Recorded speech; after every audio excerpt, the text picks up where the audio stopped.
আপনারা টাইটানিক জাহাজের নাম শুনেছেন? টাইটানিক জাহাজের 8 গুণ 10 গুণ বড় একটা জাহাজ আছে, আইকন অফ দ্য সি। আমি দেখে এসেছি।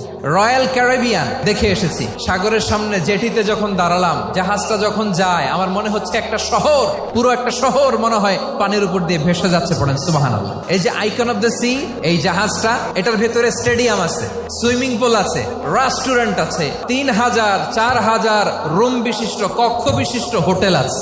এই সবগুলোর নিয়ে এগুলো চলে সাগরের দোলার মধ্যে, জলোচ্ছ্বাসের মধ্যে। এই সাগরের ভেতরে এই জাহাজগুলোর ভাষায় রাখছে কে?